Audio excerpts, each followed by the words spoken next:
यो दिव्याक्षरमुक्तजुष्टचरणोऽनन्तार्कते जोमये धाम्नी ब्रह्मपुरेषु भावयभवान् दिव्ये निजे राजते यो धृत्वात्र नराकृतिं च सवृषां भक्तिं विते निक्षितौ तं धार्मिं ह्यवतारिणं च सहजानन्दं हरिं चिन्तये गुणातीतोऽक्षरं ब्रह्म भगवान् पुरुषोत्तमः जनो जानन्निदं सत्यं मुच्यते भवबन्धनात्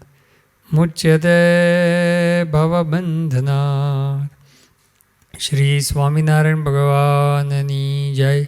अक्षर पुरुषोत्तम महाराजनी जय। गुणातीतानंद स्वामी महाराजनी जय। भगतजी महाराजनी जय। शास्त्रीजी महाराजनी जय। योगीजी महाराजनी जय। प्रमुख स्वामी महाराजनी जय। महंत स्वामी महाराजनी जय। प्रमुख स्वामी महाराज शताब्दी महोत्सवनी जय। स्वामीनारायण हरि वचनामृत गढ़ला प्रथमनु 40मु सविकल्प निर्विकल्प समाधिनु। स्वामीनारायण हरि संवत 1876 महासुदी चौथने दिवस प्रातःकाळे श्रीजी महाराज श्री गढ़ड़ा मध्य दादा खाचरना दरबार में श्री वासुदेव नारायण मंदिर आगळ લીમડાના વૃક્ષની हेठे डोलिया पर विराजमान હતા ने धोळो खेस પહેર્યો હતો ने ધોળી ચાદર ઓઢી હતી ने माथे ધોળી પાગ બાંધી હતી ने પાગને વિશે પીળા પુષ્પનો તોરો લટકતો હતો ने કંઠને વિશે પીળા પુષ્પનો હાર પહેર્યો હતો ने પોતાના મુખારવિંદની આગળ सर्व मुनि तथा देश देशना हरिभक्तनी सभा भराईने बैठी हती। पछी श्रीजी महाराज ने मुक्तानंद स्वामीए प्रश्न पूछ्यो जे, हे महाराज, सविकल्प समाधि ते केने कहीए ने निर्विकल्प समाधि ते केने कहीए। आ वचनामृत महासुदी चौथनु छे। આગલા દિવસે જ મહાસુદી ત્રીજના દિવસે શ્રીજી મહારાજે સવિકલ્પ અને નિર્વિકલ્પ સ્થિતિની વાત કરેલી છે। એ બે ભેદ બતાવ્યા છે, કારણ કે શ્રીજી મહારાજની પાસે એક વેદાંતી એટલે કે અદ્વૈત મતને માનવાવાળો જે વેદાંતી હતો એને મહારાજે જવાબ આપી એની અંદર સવિકલ્પ નિર્વિકલ્પ સ્થિતિના ભેદની વાત કરેલી છે। એટલે મુક્તાનંદ સ્વામી એના આધારે પ્રશ્ન પૂછે છે કે સવિકલ્પ સમાધિ કોને કહીએ, નિર્વિકલ્પ સમાધિ કોને કહીએ। આમ તો સમાધિ શબ્દ યોગ દર્શનની અંદર વિશેષ કરીને આવે છે, વેદાંતની અંદર પણ આવે છે અને બીજા શાસ્ત્રોની અંદર પણ ઉલ્લેખ છે। પણ યોગ દર્શનની અંદર જે સમાધિ આવે છે એ સમાધિ જુદી છે અને અહીંયા શ્રીજી મહારાજ જે કહેવા માગે છે જુદી પ્રકારની છે। પેલી જે સમાધિ છે એમાં 8 અંગ, એમાં 8મું અંગ સમાધિ છે। પહેલાં 7 અંગ સિદ્ધ કરે, યમ, નિયમ, આસન, પ્રાણાયામ, પ્રત્યાહાર, ધારણા, ધ્યાન અને સમાધિ, એ 8મું અંગ છે। પછી સમાધિમાં બે ભેદ પાડે છે ત્યાં યોગ દર્શનમાં, સંપ્રજ્ઞાત સમાધિ અને અસંપ્રજ્ઞાત સમાધિ। અસંપ્રજ્ઞાત સમાધિ શ્રેષ્ઠ ગણવામાં આવે છે કે જેમાં ધ્યાતા, ધ્યાન અને ધ્યેય એ બધું એકાકાર થઈ જાય। એમાં ડિટેલમાં આપણે નથી જતા, પણ એ સમાધિની વાતો પણ શ્રીજી મહારાજે કરી છે, નથી કરી એવું નહીં। પણ એ સમાધિ શ્રીજી મહારાજે કીધું કે સમાધિની અંદર જ્યાં સુધી રહે ત્યાં સુધી જ એને સુખ રહે, પણ એ સમાધિમાંથી જ્યારે બહાર આવે ત્યારે પછી એ તો પંચ વિષયમાં આસક્ત થતો હોય છે, વાસના પણ હોય એટલે સમાધિમાંથી બહાર આવતો હોય છે। એવી ઘણી વાતો શ્રીજી મહારાજે કરેલી છે। પ્રથમનું 60મું વચનામૃત એમાં શ્રીજી મહારાજે કીધું વાસના જો જરાક રહી ગઈ હોય તો સમાધિવાળો હોય અને નાડી પ્રાણ તણાતા હોય તો પણ સમાધિમાંથી પણ એ પાછો આવે છે। આવી જ વાત પ્રથમના 73મા વચનામૃતમાં 73ની અંદર કીધી। મહારાજ કે વાસના હોય તો સમાધિની અંદરથી પાછો આવે છે। ગઢડા મધ્યનું પહેલું વચનામૃત, એમાં શ્રીજી મહારાજ પહેલાં પોતાની વાત કરે છે. મહારાજ કે રાત્રિ અમે સૂતા તો ઉત્તર ધ્રુવ દેખાવામાં આવ્યો, પછી દક્ષિણ ધ્રુવ પણ જોવામાં આવ્યો, અને આખું બ્રહ્માંડ છે ફાડકાની જેમ ફરતું હોય એવું દેખાયું. પછી જેટલું બ્રહ્માંડમાં છે એટલું આ શરીરની અંદર પિંડમાં પણ દેખાયું. પછી શ્રીજી મહારાજ કે ક્ષેત્રજ્ઞ એટલે કે આત્માની અંદર રહેલા પરમાત્મા દેખાયા. મહારાજને એવું કંઈ છે નહીં, પણ બતાવે છે પોતાના મિશે. પછી શ્રીજી મહારાજ કે પરમાત્માની અંદર એવી વૃત્તિ ચોંટી ગઈ કે કોઈ રીતે બહાર અવાયું નહીં. પછી એક ભક્તજને સ્તુતિ કરી બહુ, ત્યારે શ્રીજી મહારાજ કે દયાએ કરીને અમારે બહાર આવવાનું. પછી શ્રીજી મહારાજ કે અમે વિચાર કર્યો કે અમારે જે સમાધિમાંથી બહાર અવાયું એ તો કોઈ ભક્તજનની સ્તુતિ કરી, એની દયાએ કરીને બહાર અવાયું, પણ બીજા સમાધિમાંથી બહાર આવે છે એનું શું કારણ છે એ તપાસ કર્યો. ત્યારે શ્રીજી મહારાજ કહે કે પંચ વિષયને વિશે જે આસક્તિ છે એ આસક્તિને કારણે એ સમાધિમાંથી પણ બહાર આવે છે. એટલે જો વિષયમાં આસક્તિ હોય તો સમાધિમાંથી પણ બહાર આવી જતો હોય છે. એટલે આ જે સમાધિ જે બધી વાતો કરી શ્રીજી મહારાજે આ બધા વચનાવળમાં, એ જે લૌકિક સમાધિ અથવા તો કૃપા સમાધિ પણ હોઈ શકે. કૃપાએ કરીને પણ શ્રીજી મહારાજે, શાસ્ત્રીજી મહારાજે કૃપા સમાધિ ઘણા બધાને કરાવેલી, તો કૃપા સમાધિ પણ હોઈ શકે. વરતાલનું 20મું વચનાવૃત, એની અંદર શ્રીજી મહારાજે કીધું કે રજોગુણમાંથી કામની ઉત્પત્તિ થાય અને તમોગુણમાંથી ક્રોધની ઉત્પત્તિ થાય. એ કામાદિકનું બીજ શ્રીજી મહારાજ કે ક્યારે નાશ પામે? શુકાનંદ સ્વામીએ જવાબ આપ્યો કે નિર્વિકલ્પ સમાધિ થાય ત્યારે કામાદિકનું બીજ નાશ પામે. શ્રીજી મહારાજ કે એ ઉત્તર માન્ય નથી. એ તો સમાધિમાં રહે ત્યાં સુધી બરાબર છે, સમાધિમાંથી બહાર આવે ત્યારે એને પણ પંચ વિષયની અંદર આસક્તિ થતી હોય છે.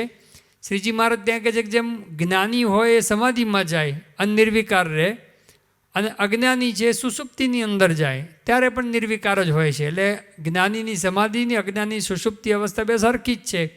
બહાર આવ્યા પછી તો એ બંને એ કામાદિ કરીને વિકારને પામે છે. એટલે સમાધિ થતી હોય તો પણ જ્યાં સુધી વિષયમાં આસક્તિ છે ત્યાં સુધી સમાધિમાંથી પણ બહાર આવી જવાતું હોય છે. અને તેના પહેલાં વચનાવળની અંદર મહારાજે કીધું કે આત્મનિષ્ઠાને વૈરાગ્ય વિનાનો જો ભક્ત હોય અને તો સમાધિમાં જાય તો પણ એને વિષયની આસક્તિ ટળતી નથી. સમાધિમાં હોય ત્યાં સુધી સુખ શાંતિ રહે, પણ સમાધિમાંથી જ્યારે બહાર આવે ત્યારે નારાયણદાસની પેઠે પદાર્થને જોઈને ચાળા ચૂંથવા માંડે, એવી વાત કરેલી છે. તો આ બધા વચનાવળની અંદર શ્રીજી મહારાજે જે સમાધિની વાત કરી છે એ પોતે આ અષ્ટાંગ યોગરૂપ સમાધિ અથવા તો કૃપા સમાધિ એની અંદર કોઈ ગયો હોય તો પણ એ વાસના ટળતી નથી, એ ટાઈપની વાત છે. પણ અહીંયા શ્રીજી મહારાજ જે વાત કરે છે એ જુદા પ્રકારની વાત શ્રીજી મહારાજ પોતે સમજાવે છે. મહારાજ પોતે અહીંયા સવિકલ્પ નિર્વિકલ્પ સમાધિની હવે સ્પષ્ટતા કરે છે. પછી શ્રીજી મહારાજને મુક્તાનંદ સ્વામીએ પ્રશ્ન પૂછ્યો છે, હે મહારાજ, સવિકલ્પ સમાધિ તે કેને કહીએ અને નિર્વિકલ્પ સમાધિ તે કેને કહીએ? ત્યારે શ્રીજી મહારાજ બોલ્યા છે, એ જેને ભગવાનના સ્વરૂપમાં સ્થિતિ થઈ હોય તેને અશુભ વાસના તો ન હોય, અને શુભ વાસના રહી હોય, જે હું નારદ સનકાદિકને સુખજી તે જેવો થાઉં, અથવા નરનારાયણના આશ્રમમાં જઈને તે આશ્રમના મુનિભેળો રહીને તપ કરું, અથવા શ્વેતદીપમાં જઈને તપ કરીને શ્વેતમુક્ત જેવો થાઉં, એવી રીતનો જેને વિકલ્પ રહેતો હોય તેને સવિકલ્પ સમાધિવાળો કહીએ. અને જેને એવી રીતનો વિકલ્પ ન હોય ને અક્ષર બ્રહ્મના સાધર્મ્યપણાને પામીને કેવળ ભગવાનની મૂર્તિને વિશે જ નિમગ્ન રહેતો હોય તેને નિર્વિકલ્પ સમાધિવાળો કહીએ. શ્રીજી મહારાજ પોતે અહીંયા સવિકલ્પ નિર્વિકલ્પ બંને સમાધિવાળાને એક વાત કોમન બતાવે છે કે ભગવાનના સ્વરૂપની અંદર એની સ્થિતિ થઈ હોય, એટલે કે ભગવાનના સ્વરૂપનો નિશ્ચય પાકો હોય. ઉપાસ્ય સ્વરૂપ છે એની અંદર કંઈ શંકા ન હોય. ઉપાસ્ય સ્વરૂપને તો પોતે એની નિષ્ઠા તો પાકી જ હોય, એનો નિશ્ચય તો પાકો જ હોય. લોયાના 12મા વચનાવળની અંદર શ્રીજી મહારાજે સવિકલ્પ અને નિર્વિકલ્પ નિશ્ચયની અંદર જે ભેદ પાડ્યા છે એની અંદર ઉપાસ્ય સ્વરૂપની અંદર પણ ભેદ પડે છે, એટલા માટે પણ ભેદ છે. અને ઉપાસક જે વ્યક્તિ ઉપાસના કરે છે એની સ્થિતિની અંદર પણ ભેદ પડે છે, એટલા માટે પણ સવિકલ્પની અંદર 3 ભેદ અને નિર્વિકલ્પની અંદર પણ 3 ભેદ, એવા ભેદ પડે છે. અહીંયા શ્રીજી મહારાજ ઉપાસ્ય સ્વરૂપની અંદર ભેદ પાડતા નથી. એ તો એને જે ભગવાન મળ્યા છે, શ્રીજી મહારાજ મળ્યા છે, એનો સર્વોપરી નિશ્ચય છે, એની નિષ્ઠા છે, એની અંદર સ્થિતિ, એમાં ફેરફાર નથી. પણ હવે ઉપાસક એ જે ભક્ત છે, એ ભક્તની સ્થિતિની અંદર ભેદ છે. એના લીધે આ સવિકલ્પ અને નિર્વિકલ્પ ભેદ શ્રીજી મહારાજ બતાવે છે. એમાં નિર્વિકલ્પ સ્થિતિ એ ઉત્તમ છે, નિર્વિકલ્પ સમાધિ એ ઉત્તમ છે. પણ સવિકલ્પ સમાધિ પણ શરૂઆતની અંદર એ ખોટી નથી, કારણ કે શરૂઆત તો ત્યાંથી જ થાય છે. શ્રીજી મહારાજે કીધું કે એને એવો વિકલ્પ રહેતો હોય કે હું નારદ સંકાદિક જેવો થાવ, કે શ્વેતદીપની અંદર જે નિરંમુક્ત છે એના જેવો થાવ, એટલે કે ષડઉર્મિય રહિત થાવ. તો આવો જે વિચાર, એટલે આ તો એક દિશા બતાવી શ્રીજી મહારાજે. પણ મૂળ તો આપણે બ્રહ્મરૂપ થવું છે, વાસના રહિત થવું છે, આપણે ઉત્તમ ભક્ત થવું છે. આવો જે વિચાર, આવો જે વિકલ્પ, એ તો શરૂઆતની અંદર સાધકે હોવો જ જોઈએ ને રાખવો પણ જોઈએ. જે નિષ્કુળાનંદ સ્વામીએ પોતે પણ કહ્યું કે જળ ભરત જનક જય દેવ, એવું થાવું આપણે. કે જળ ભરત જનક જયદેવ એવું આપણે થવાનું છે, એવા ભક્ત થવાનું છે, આદર્શ ભક્ત થવાનું છે. અત્યારની ભાષામાં આપણે કહીએ તો કે ભાઈ ચલો પર્વતભાઈ કે ગોવર્ધનભાઈ જેવા ભક્ત થવાનું, કે મુક્તાન સ્વામી જેવા સંત થવાનું, અથવા તો અક્ષરરૂપ થવાનું. એ તો આપણું ધ્યેય છે. ગુણાતીતાનંદ સ્વામી એમની વાતમાં લખ્યું કે આપણો જન્મ બે વાત સિદ્ધ કરવા શરૂ થયો છે. એક તો અક્ષરરૂપ થવું અને બીજું પુરુષોત્તમમાં જોડાવું. તો અક્ષરરૂપ થવું છે એવું તો મનમાં હોવું જોઈએ. પ્રથમના 21મા વચનાવળની અંદર પણ શ્રીજી મહારાજે પોતે વાત કરી કે આપણે પણ ઈચ્છા એમ રાખવી છે અક્ષરરૂપ જે મુક્ત એની પંક્તિની અંદર આપણે ભળવું છે, પણ લૌકિક કોઈ પંચવિષયની અંદર એ આસક્તિ રાખવી નથી વગેરે વાતો કરી. કે અક્ષરરૂપ મુક્તની પંક્તિમાં ભળવાની વાત કરી. મધ્યના 22મા વચનાવળની અંદર પણ શ્રીજી મહારાજે કીધું કે નિશાન લેવું છે, અક્ષરધામરૂપી નિશાન લેવું છે. જે સુરવીર ભક્ત હોય એને તો અક્ષરધામરૂપી નિશાન લેવાની જ ઈચ્છા હોય. સ્વામીએ પણ કીધું, ગુણાતીતાનંદ સ્વામી, કે આપણે તો અક્ષરધામમાં જવું છે એવો એક સંકલ્પ રાખવો.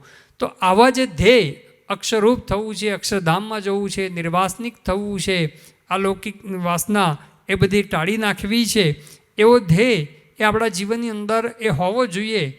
એ વિચાર આપણા જીવનની અંદર દ્રઢ હોવો જોઈએ. જેમ કોઈ વિદ્યાર્થી ભણતો હોય, ભલે એ ભણે છે, પણ એને પૂછવામાં આવ્યું કે તારે શું થવું છે, તેનું ધ્યેય સ્પષ્ટ હોય કે ભાઈ મારે ડૉક્ટર થવું છે, કે એન્જિનિયર થવું છે, કે લોયર થવું છે. તેને મનની અંદર એ જો ધ્યેય સ્પષ્ટ હોય તો એ દિશાની અંદર એ પ્રમાણે મહેનત કરશે, એ પ્રમાણે પુરુષાર્થ કરશે અને એ પ્રમાણે બધે આગળ વધશે. અને ધ્યેય જ ના હોય કે કંઈ ભાઈ શું આગળ ભણીને શું થવું છે, તો જે એન્જિનિયર થવાય તો એન્જિનિયર, ડૉક્ટર થવાય તો ડૉક્ટર, અને કંઈ ના થવાય તો બધું આંટા ફેરાના આશીર્વાદ કરીને જીવન પૂરું કરવું, એવું તો હોતું જ હોય છે બધાને. તો એને રખડી ખાય, એને કશું હોય નહીં. એ ભણવા જાય ના જાય, સ્કૂલમાં ગયો ન ગયો, મહેનત કરી ન કરી, કશું જ ના થાય. પણ જેને ધ્યેય સ્પષ્ટ હોય કે મારે ડૉક્ટર થવું છે, કે સારામાં સારા એન્જિનિયર થવું છે, તો પછી એ પ્રમાણે મહેનત કરે, એ પ્રમાણે પુરુષાર્થ કરે. અને જોઈએ છીએ આપણે બધાએ, જેણે એવો ધ્યેય નક્કી કર્યો હોય કે ભાઈ મારે આવી રીતે સારામાં સારા અભ્યાસ કરવો છે, તો એણે બધે એ પ્રમાણે પુરુષાર્થ કર્યો છે. એમાં આધ્યાત્મિક માર્ગની અંદર પણ આપણે અક્ષરરૂપ થવું છે, નિર્વાસનિક થવું છે. આ એ ધ્યેય પણ જો સ્પષ્ટ થાય આપણના જીવનની અંદર, તો ઘણી બધી સ્પષ્ટતાઓ થઈ જતી હોય છે. બિનજરૂરી જે વૃથાવાદ, વૃથા ગતિ, વૃથા એ બધી સ્મરણ, આ બધાની અંદરથી વૃત્તિઓ પાછી વળી જતી હોય છે. કારણ કે કેટલોય બધો સમય એ આપણો બિનજરૂરી ચર્ચામાં, બિનજરૂરી વાતોની અંદર, બિનજરૂરી પ્રવૃત્તિની અંદર થતો હોય છે. પણ શ્રીજી મહારાજે પહેલાં તો સ્પષ્ટતા જ કરી દીધી કે સવિકલ્પવાળો નિર્વિકલ્પવાળો બેને એ લૌકિક વાસના તો છે જ નહીં, એને લૌકિક વાસના એ અશુભ વાસના તો છે જ નહીં, શુભ વાસના જ રહેલી હોય છે એ બતાવે છે. તો અશુભ વાસના જો સવિકલ્પ નિશ્ચય પણ દ્રઢ થાય, તો પણ સવિકલ્પ સમાધિ થાય, તો પણ આ બધી લૌકિક વાસના પણ નીકળી જતી હોય છે. તો આ ધ્યેય, ડૉક્ટર સ્વામી કહે ને કે મારે સ્વામીને રાજી કરવા છે, એવું જો ધ્યેય નક્કી થાય તો પણ આપણું જીવન એ બદલાઈ જતું હોય છે. એ ડિરેક્શનની અંદર અક્ષરરૂપ થવું છે. એની અંદર જે કે બધા વિઘ્ન આવતા હોય, એ બધા વિઘ્ન એ ધીરે ધીરે વ્યક્તિ પોતે ટાળી નાખતો હોય છે. એટલા માટે આ પણ એક ધ્યેય જરૂરી છે, સવિકલ્પ નિશ્ચય પણ જરૂરી છે. પણ એથી આગળ વધીને મહારાજ પોતે નિર્વિકલ્પ સુધી લઈ જવા માગે છે. વિદ્યાર્થીને ડૉક્ટર થવું છે ધ્યેય બરાબર છે, પછી ડૉક્ટર થાય એ વસ્તુ જુદી છે. ડૉક્ટર શરૂઆતમાં વિદ્યાર્થીને ડૉક્ટર થવું છે ધ્યેય છે, અને પછી ભણતા ભણતા ડૉક્ટર થાય એની સિદ્ધિ છે. એમ સવિકલ્પ સમાધિની અંદર આ વિચાર રાખતા રાખતા કે મારે અક્ષરરૂપ થવું છે, અક્ષરરૂપ મુક્તની પંક્તિમાં ભળવું છે, બ્રહ્મરૂપ થવું છે, આ ધ્યેય જીવનની અંદર દ્રઢ કરીએ અને પછી એ પ્રમાણે વર્તા વર્તા આગળ જતાં આ નિર્વિકલ્પ નિશ્ચય, નિર્વિકલ્પ સમાધિ એ થઈ જતી હોય છે. અને નિર્વિકલ્પ સમાધિની અંદર શ્રીજી મહારાજે તો એક જ વાત કરી કે અક્ષર બ્રહ્મના સાધર્મ્યપણાને પામીને, સ્પષ્ટ શબ્દ વાપર્યો છે શ્રીજી મહારાજે, અક્ષર બ્રહ્મના સાધર્મ્યપણાને પામીને, નહીં કે મુક્તના, અક્ષર મુક્તના નહીં. કારણ કે સાધર્મ્યપણું અક્ષર બ્રહ્મની સાથે કરવાનું છે, અક્ષર બ્રહ્મ સાથે એકતા કરવાની છે, જે વેદરસની અંદર વાત કરેલી છે. પ્રથમનું 23મું વચનાવૃત, એની અંદર આપણે આ વિષયની ઘણી સ્પષ્ટતાઓ જોઈ ગયા છે કે કેવળ આત્મારૂપ સ્થિતિ નહીં, પણ આત્માની અક્ષર બ્રહ્મ સંગાતે એકતા કરવાની છે. અને અક્ષર બ્રહ્મ સંગાતે એકતા કરી પરબ્રહ્મ પુરુષોત્તમ નારાયણની ઉપાસના કરવાની છે. પરબ્રહ્મ પુરુષોત્તમ નારાયણના એ 2 જ ચરણની ઉપાસના રહેશે, એ 4 ચરણની ઉપાસના નથી. આપણે અક્ષર અને પુરુષોત્તમની 2 મૂર્તિઓ પધરાવી છે, તો ઘણા લોકો કહેતા હોય છે કે ભાઈ 4 ચરણની ઉપાસના કરી નાખી, પણ 4 ચરણની ઉપાસના છે જ નહીં. આપણે અક્ષરરૂપ થવાનું છે અને અક્ષરરૂપ થઈ પુરુષોત્તમની ભક્તિ કરવાની છે. એના માટે અક્ષર અને પુરુષોત્તમની મૂર્તિ પધરાવવામાં આવી છે. અક્ષર બ્રહ્મના સાધર્મ્યની શ્રીજી મહારાજે વાત કરી, તો જેનું સાધર્મ્ય પામવાનું છે, જેના જેવા થવાનું છે, એ સામે તો હોવા જોઈએ ને, એ લક્ષ્ય તો સામે હોવું જોઈએ ને, નહીંતર તો કેવી રીતે ખબર પડે. એટલા માટે અક્ષર બ્રહ્મની જરૂરિયાત છે. અક્ષર બ્રહ્મ વિના, જેમ ડૉક્ટર થવું હોય તો પછી એન્જિનિયર પ્રોફેસર હોય તો ના ચાલે, એને પછી મેડિકલ કોલેજમાં ગયો હોય તો મેડિકલના જ એ પ્રોફેસર જોઈએ, ડૉક્ટર જ જોઈએ, એ પછી એન્જિનિયર કે લોયર ના ચાલે. એમ આપણે અક્ષરરૂપ થવું છે, અક્ષર બ્રહ્મના સાધર્મ્યને પામવાનું છે, મુક્તના નહીં. તો અક્ષર બ્રહ્મના સાધર્મ્યને પામવાનું હોય તો અક્ષર બ્રહ્મ જ જોઈએ. એ મુક્ત હોય તો પણ અક્ષર બ્રહ્મના સાધર્મ્યને આપણે ન પામી શકીએ. એટલે શ્રીજી મહારાજે સ્પષ્ટ નિર્દેશ કર્યો છે અક્ષર બ્રહ્મના સાધર્મ્યને પામવાનું. આવી વાત આપણે પ્રથમના 23મા વચનાવળમાં ઘણા બધા વચનાવળના રેફરન્સના આધારે જોઈ ગયા છે કે શ્રીજી મહારાજે બ્રહ્મ શબ્દ વાપર્યો છે, ક્યાંક અક્ષર શબ્દ વાપર્યો છે, ક્યાંક અક્ષર બ્રહ્મ શબ્દ વાપર્યો છે. એની સાથે એકતા કરવાની જે વાત કરેલી છે એ વાત સારંગપુરનું 12મું વચનામૃત છે, ગઢડા મધ્યનું 3જું વચનામૃત છે. એની અંદર પણ પ્રકૃતિ પુરુષથી પર એવું જે અક્ષર બ્રહ્મ, એની સાથે એકતા કરી પરબ્રહ્મની સ્વામી સેવક ભાવે ઉપાસના કરવાની વાત કરી છે. અંત્યનું 26મું 26 વચનામૃત છે. લોયાનું 12મું તો મુખ્ય વચનામૃત જ છે, જે આપણે રોજ માગણી કરીએ છીએ કે નિર્વિકલ્પ ઉત્તમથી નિશ્ચય તવ ઘનશ્યામ, જે સંધ્યા આરતી પછી પ્રાર્થનામાં માગીએ છીએ. તો ઉત્તમ નિર્વિકલ્પ નિશ્ચય કોને કીધો? તો ત્યાં પણ આ જ વાત કરી કે અક્ષર બ્રહ્મના એ સાધર્મ્યને પામવાની વાત કરી.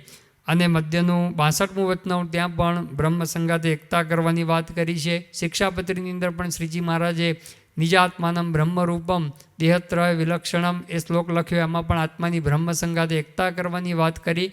એ જ વાત સત્સંગ દીક્ષામાં મોહન સાંઈ મહારાજે પણ 116મા શ્લોકમાં એ લખેલી છે. તો આ બધી વાતના આધારે એટલું કે અક્ષર બ્રહ્મનું સાધર્મ્ય પામવાનું છે, અને અક્ષર બ્રહ્મનું સાધર્મ્ય પામી બ્રહ્મરૂપ થઈ પરબ્રહ્મની ભક્તિ કરવાની છે. નિર્વિઘ્ન ભક્તિ છે. ગુણાતીતાન સ્વામીએ પોતે 5 વચનાવૃત વંચાવ્યા, પ્રથમનું 23, મધ્યનું 30, 45, અમદાવાદનું 2 ને 3. આ વચનાવૃત વંચાવીને સ્વામી કીધું કે આ પ્રમાણે વર્ત્યા વિના કોઈને છૂટકો નથી. એ પછી મારા સ્વામી કે આચાર્ય હોય, ભગવાન હોય, નાનો મોટો એનો ભગવાનનો દીકરો હોય, કોઈ પણ હોય, એને પણ આ પ્રમાણે વર્ત્યા વિના છૂટકો નથી. કારણ કે આ મહારાજનો મત છે. એમ કહીને નિજાત્માનમ બ્રહ્મરૂપમ વગેરે ઘણા બધા શ્લોક સ્વામી પોતે બોલ્યા. અને આ જ વાત કરી કે ભાઈ આપણે પણ અક્ષરરૂપ થઈ પરબ્રહ્મની ભક્તિ કરવાની છે. ગુણાતીતાંશની વાતોમાં તો વારંવાર આવે છે કે વાછડાને દૂધનો સ્વાદ હશે અને ઈતળીને લોહીનો સ્વાદ હશે, એમ નિજાત્માનમ બ્રહ્મરૂપમ એ સુખ એ દૂધનું સુખ છે. તો આ બધી વારંવાર વાત સ્વામીએ પોતે કે વાસના છે કોઈ રીતે ટળે નહીં, એ તો જઠરાગ્નિથી ટળી નહીં ને પ્રલયકાળના અગ્નિથી પણ બળી નહીં. એ વાસના ટાળવાનો ઉપાય તો મહારાજે શિક્ષાપત્રીમાં એક જ શ્લોક નિજાત્માનમ બ્રહ્મરૂપમ કહ્યો. તો જ્યાં સુધી અક્ષર બ્રહ્મના સાધર્મ્યને નથી પામતો ત્યાં સુધી એ નિર્વિઘ્ન ભક્તિ પણ કરી શકતો નથી. તેના માટે પણ આ અક્ષરરૂપ થવું એ જરૂરી છે. અને અક્ષરરૂપ થવા માટે અક્ષર બ્રહ્મ એવા ગુરુ, મોહન સ્વામી મહારાજ જેવા અક્ષર બ્રહ્મ જે ગુરુ, એની આવશ્યકતા છે. મોહન સ્વામી મહારાજે સત્સંગ દીક્ષાની અંદર પણ આ વાત લખી દીધી છે કે નોત્તમો નિર્વિકલ્પશ્ચ નિશ્ચય પરમાત્મન ન સ્વાત્મ બ્રહ્મ ભાવોપી બ્રહ્માક્ષરમ ગુરુમ વિના. કે ઉત્તમ નિર્વિકલ્પ નિશ્ચય સિદ્ધ કરવો હોય કે પોતાના આત્માની અક્ષર બ્રહ્મ સંગાતે એકતા કરવી હોય તો અક્ષર બ્રહ્મ ગુરુ વિના એ શક્ય નથી. અક્ષર બ્રહ્મ ગુરુ મળે તો જ આ સિદ્ધ થતું હોય છે. અને અક્ષરરૂપ થવાની આવશ્યકતા તો આપણે પ્રથમનું 20મું વચનાવળ, પ્રથમનું 23મું વચનાવળ, એ બધા વચનાવળની અંદર ઘણા બધા એના લાભ એ જોઈ ગયા છે. અને અક્ષરરૂપ ના થાય, આત્મારૂપ ના વર્તે તો કેટલી ખોટ છે એ પણ બધું આપણે જોઈ ગયા છે. એટલે આપણે એનું કંઈ રિપીટેશન કરતા નથી. પણ મૂળ તો શ્રીજી મહારાજ આ સિદ્ધાંત લઈને આવ્યા છે કે આપણે અક્ષરરૂપ થઈ પરબ્રહ્મ પુરુષોત્તમ નારાયણની ઉપાસના કરવાની. શાસ્ત્રીજી મહારાજે અક્ષર અને પુરુષોત્તમની ઉપાસના એ મધ્ય મંદિરની અંદર અક્ષર પુરુષોત્તમની મૂર્તિ સ્થાપી અને આપણને સિદ્ધાંત સ્પષ્ટ કરી આપ્યો કે આપણે પણ આવા ગુણાતીત રૂપ થવાનું છે. અને પરબ્રહ્મ પુરુષોત્તમ નારાયણ શ્રીજી મહારાજની ઉપાસના, 2 ચરણની ઉપાસના એ કરવાની છે. કે આરતી આપણે અક્ષર અને પુરુષોત્તમની આરતી કરીએ એટલે 4 ચરણની ઉપાસના થતી નથી. અક્ષર પુરુષોત્તમને થાળ ભેગો કરીએ એટલે 4 ચરણની ઉપાસના થતી નથી. એમ તો સમયાની અંદર 1,00,000 માણસને જમાડીએ છીએ તો 1,00,000 ચરણની ઉપાસના ના થાય, 2,00,000 ચરણની ઉપાસના ના થાય. એ તો જમાડાય, કારણ કે ભક્તને ભગવાન ભેગો થાળ એ તો કરવાનો જ હોય. કારણ કે ભગવાનના ભક્તોનો એટલો મહિમા છે. પણ ઉપાસના તો એ 2 ચરણની જ રહેતી હોય છે. પછી વળી મુક્તાનંદ સ્વામીએ પ્રશ્ન પૂછ્યો છે. પ્રમુખ સાહેબ મહારાજે પોતે એકવાર વાત કરેલી. પ્રમુખ સાહેબ મહારાજ કે શંકર ભગવાનની સાથે પોઠિયાની આરતી ઉતરે એમાં કોઈ પ્રશ્ન નહીં. પછી ગણપતિજીની સાથે ઉંદરની આરતી ઉતરે એની વાંધો નથી. પછી હનુમાનજીની સાથે આપણે અહીંયા મૂર્તિ છે બધી આજુબાજુ આખી બધી વાનર સેના છે એની આરતી ઉતરે એમાં વાંધો નથી. આ બધામાં વાંધો નથી. અને શ્રીજી મહારાજની સાથે એમના ઉત્તમ ભક્ત એ ગુણાતીતની આરતી ઉતરે એમાં લોકોને પ્રશ્ન થતો હોય છે. પણ આ મર્મને સમજ્યા નથી કે આપણે અક્ષરરૂપ થવાનું છે, એના માટે અક્ષર બ્રહ્મની આવશ્યકતા જ છે, એના વગર તો થવાશે જ નહીં. તો એ મહારાજે બધે અહીંયા મર્મ સમજાવ્યો છે. પછી બીજો પ્રશ્ન હવે મુક્તાનંદ સ્વામી પૂછે છે. પછી વળી મુક્તાનંદ સ્વામીએ પ્રશ્ન પૂછ્યો છે, હે મહારાજ, ભક્તિમાં અને ઉપાસનામાં તે શો ભેદ છે? ભક્તિ અને ઉપાસના એમાં શો ભેદ છે એ મહારાજ પોતે હવે બતાવે છે. ત્યારે શ્રીજી મહારાજ બોલ્યા છે, હે શ્રવણમ કીર્તનમ વિષ્ણુ સ્મરણમ પાદસેવનમ અર્ચનમ વંદનમ દાસ્યમ સખ્યમ આત્મનિવેદનમ. એવી રીતે 9 પ્રકારે કરીને જે ભગવાનને ભજવા તેને ભક્તિ કહીએ. અને ઉપાસના તો તેને કહીએ છીએ એ ભગવાનના સ્વરૂપને વિશે સદા સાકારપણાની દ્રઢ નિષ્ઠા હોય ને પોતે જે ભજનનો કરનારો તે બ્રહ્મરૂપ થાય તો પણ તે નિષ્ઠા જાય જ નહીં. અને ગમે તેવા નિરાકાર પ્રતિપાદનના ગ્રંથને સાંભળે તો પણ ભગવાનના સ્વરૂપને સદા સાકાર જ સમજે. અને શાસ્ત્રને વિશે ગમે તેવી વાત આવે પણ પોતે ભગવાનના સાકાર સ્વરૂપનું જ પ્રતિપાદન કરે, પણ પોતાની ઉપાસનાનું ખંડન થવા દે નહીં. એવી રીતે જેની દ્રઢ સમજણ હોય તેને ઉપાસનાવાળો કહીએ. ભક્તિને ઉપાસનાની અંદર મહારાજ પોતે ભક્તિની અંદર કરવાની વાત આવે છે, ઉપાસનાની અંદર સમજવાની વાત આવે છે. તો કરવાની અંદર મહારાજે કીધું કે 9 પ્રકારની ભક્તિ જે બતાવી છે કે શ્રવણમ એટલે ભગવાનની કથા વાર્તાનું શ્રવણ કરીએ અને આ બધું જે કંઈ કીર્તન સાંભળીએ પણ શ્રવણ કહેવાય. પછી શ્રવણમ, પછી કીર્તનમ. શ્રવણ પછી આવે છે એ કીર્તન ભક્તિ, એટલે કે ભગવાનનું કીર્તન ગાવા સાંભળવા એ કીર્તન ભક્તિ છે. વિષ્ણુ સ્મરણમ, ભગવાનનું સ્મરણ કરવું એ પણ સ્મરણ ભક્તિ. પાદ સેવનમ, ભગવાનના ચરણની સેવા કરવી. પછી અર્ચનમ એટલે ભગવાનને અર્ચા કરવી. વંદનમ એટલે કે દંડવત કરવા, પંચાંગ પ્રણામ કરવા, હાથ જોડવા વગેરે વંદનમ. દાસ્યમ એટલે દાસ ભાવ ભગવાનની સાથે રાખવો. સખ્યમ એટલે કે સખાભાવ રાખવો. સખાભાવ રાખવો એટલે કે મિત્રતા, એટલે કે મિત્ર જેમની સાથે આપણે નિષ્કપટપણે વર્તીએ છીએ એમ ભગવાનની સાથે નિષ્કપટ ભાવ રાખવો. અને આત્મનિવેદનમ એટલે સર્વસ્વ સમર્પણ ભગવાનને કરવું. તો આ બધાની અંદર કરવાનું આવ્યું, કથા વાર્તા બધું કરવાનું, સાંભળવાનું આ બધું આવ્યું. તો ભક્તિ સંપ્રદાય આપણો છે, એટલે શુષ્ક વાત નથી. એટલે એમાં ભક્તિ બધી કરવાની હોય છે. એટલે ભગવાનની આરતી, કથા, ચેષ્ટા આ બધું આપણે કરવાનું હોય છે. જ્ઞાન કરીને ખાલી બેસી રહેવાનું હોતું નથી. અને જે મોટા પુરુષના જીવનની અંદર આપણે જોઈએ છીએ, આપણે આખી ગુરુ પરંપરાના જીવનની અંદર જોયું છે, યોગીજી મહારાજ, પ્રમુખ સ્વામી મહારાજ, મોહન સ્વામી મહારાજ કેવી ભક્તિ કરે છે. ભગવાનના દર્શન કરે તો એ કેવા લીન થઈ જાય છે, કેવા તલ્લીન થઈ જાય છે, એ આપણે જોયું છે. એ બધે અહમ બ્રહ્માસ્મિ કરીને ક્યારેય બેસી રહ્યા નથી. એ ભગવાનની એવી ભક્તિ, એ અનન્ય ભાવે ભક્તિ કરી છે, અનન્ય ભાવથી ભક્તિ કરેલી છે. વિપરીત સંજોગોની અંદર ગમે તેવું અપમાન થયું હોય તો એ ભગવાનની ભક્તિ. એ નૈરોબીથી પોતે પાછા પધાર્યા 74ની અંદર પ્રમુખ સાંઈ મહારાજ, તો રાત્રે 1:30 વાગે પણ ઠાકોરજીને શીરો પૂરીને બધું બનાવી અને પોતે ધરાવ્યું. ઘણી વખત આપણે પણ ધરાવીએ, કારણ કે આખા દિવસનો સ્વામીને ઉપવાસ થયેલો, પોતે જમવા માટે ધરાવીએ. પણ સ્વામી તો પોતે એક ટીપું પાણીનું પણ મોઢામાં મૂક્યા વિના ઠાકોરજીને થાળ ધરાવી અને પોતે પહોંચી ગયા જમ્યા સિવાય. તો ભગવાનની આવી અનન્ય ભક્તિ એમના જીવનની અંદર આપણે જોઈ છે. યોગીજી મહારાજ માટે તો શાસ્ત્રીજી મહારાજ કહેતા કે ભાઈ વલ્ભાચાર્યના જેવી ભક્તિ, એવી અનન્ય ભક્તિ આ ગુરુ પરંપરાના બધાના જીવનની અંદર આપણને એ જોવા મળે છે. તો આપણે પણ એવી ભક્તિ કરવાની છે. અને એમાં જે કંઈ ખોટ હોય કે આપણે આરતીમાં ઘરે પણ હોય તો ઘરે પણ 2 ટાઈમની આરતી કરવાની જ હોય.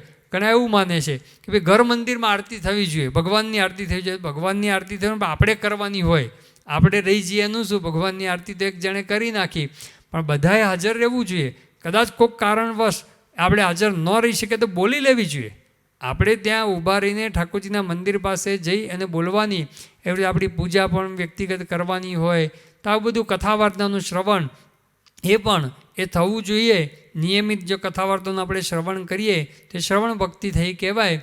એ ઉત્તમ કહેવામાં આવી છે. મહારાજે અંત્યના 24મા વચનાવળમાં કીધું કે નવદા ભક્તિ છે એમાં શ્રવણ ભક્તિ છે એને મહારાજે શ્રેષ્ઠ કીધી. કારણ કે કથા વાર્તાની અંદરથી જ રૂડા ગુણ પ્રાપ્ત થતા હોય છે, એટલા માટે મહારાજે આ ભક્તિને શ્રેષ્ઠ ગણી છે.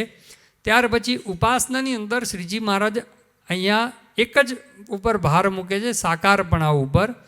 કદાચ એવી પણ શક્યતા હોઈ શકે કે આગલા દિવસે અદ્વૈત વેદાંતિ આવેલો છે અને એને મહારાજે જે પ્રશ્નના ઉત્તર આપ્યા, મહારાજે જે બધી શંકાઓ કરીને એમાં પોતે કંઈ સમાધાન આપી શક્યો નહીં. પછી શ્રીજી મહારાજે જે બધી વાત કરી અને એને વાત ગળે તો ઉતરી ગઈ અને મહારાજનો આશ્રિત પણ થયો. પરંતુ શ્રીજી મહારાજના આશ્રિત થયા પછી પણ મનમાં ઊંડા પણ આ નિરાકારપણાના જે પાસ રહી ગયા હોય એ નિર્મૂળ કરવા માટે પણ શ્રીજી મહારાજે અહીંયા એકલા સાકારપણા ઉપર વિશેષ ભાર મૂક્યો છે.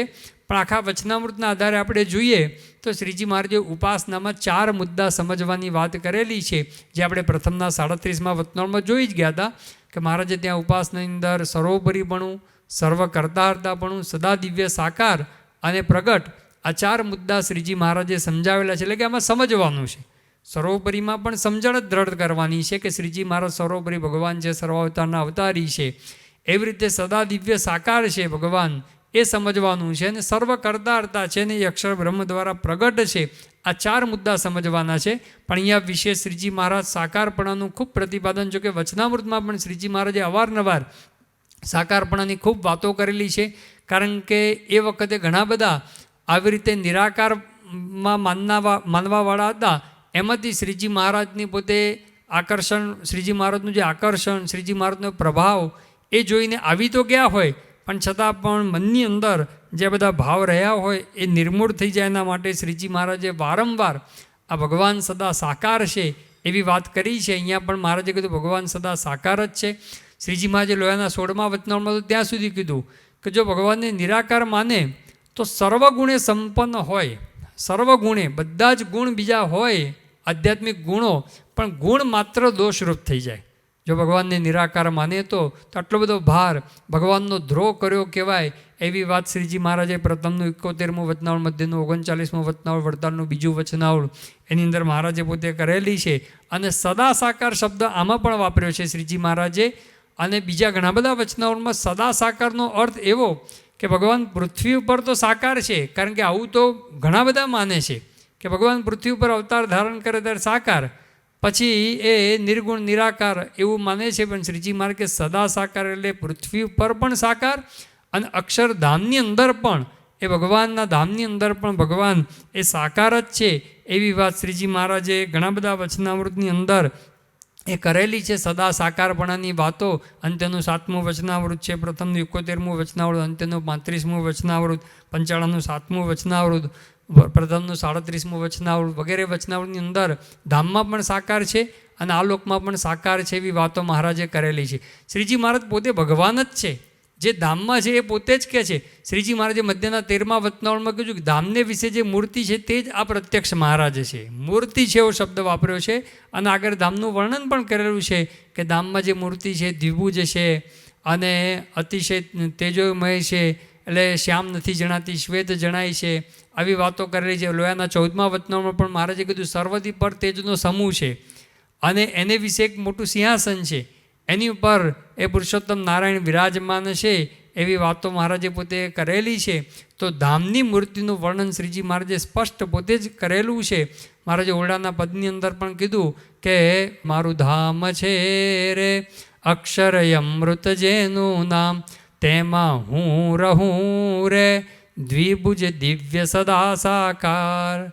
મહારાજ કે બે હાથ એટલે બધું જ સમજી લેવાનું, બે હાથ, બે પગ, બે આંખો, બધું જ પણ દિવ્ય છે. બધું આપણે સાકાર સમજીએ પણ મનુષ્ય જેવા નહીં, બધું દિવ્ય છે. એ દિવ્ય આકારે યુક્ત છે, પણ મનુષ્યના જેવો આકાર દિવ્ય આકાર છે ભગવાનનો ત્યાં આગળ, એ સદા સાકાર છે. એ મહારાજ ત્યાં ધામની અંદર વિરાજમાન છે. એવી વાતો મહારાજે ઘણા બધા વચનાવળની અંદર પણ એ આપણને કરેલી છે. અને તેના 38મા વચનાવળમાં પણ મહારાજે કીધું કે સાંખ્યાદિક શાસ્ત્રોનો મેં વિચાર કરીને એમ નક્કી કર્યું છે કે પ્રકૃતિમાંથી ઉત્પન્ન થયા જે આકાર માત્ર એ મિથ્યા છે, નાશવંત છે, કાળે કરીને નાશ પામે છે. પણ અક્ષરધામને વિશે ભગવાનનો જે આકાર છે એ મહારાજ કે ભગવાનનો આકાર છે દિવ્ય છે, અતિશય પ્રકાશે યુક્ત છે. અને અક્ષરધામને વિશે ભગવાન અને ભગવાનના જે ભક્ત છે એ દ્વિભુજ છે. એ મહારાજ કે એ બધા બે ચરણ છે, બે દ્વિભુજ છે, એવી સ્પષ્ટ વાત ત્યાં આગળ પણ કરેલી છે. તો અહીંયા પણ શ્રીજી મહારાજ ઉપાસનામાં વિશેષ સાકારપણાની વાત કરે છે. પણ આપણે ચારે ચાર મુદ્દા સમજવાના અને ચાર મુદ્દા સમજી અને પછી ભક્તિ પણ કરવાની. આ સમજીને બેસી નહીં રહેવાનું, ભગવાન સર્વોપરી છે કરતા છે એમ માનીને બેસી નહીં રહેવાનું, નવદા ભક્તિ પણ કરવાની. એ પણ મહારાજે પોતે નિર્દેશ કરેલો છે. તો આવી ઉપાસના ભક્તિ એ આપણા જીવનની અંદર દ્રઢ થાય એ જ પ્રાર્થના. શ્રી સ્વામિનારાયણ ભગવાનની જય. ઇતિ વચનામૃતમ ગઢડા પ્રથમનું 40મું વચનામૃત થયું.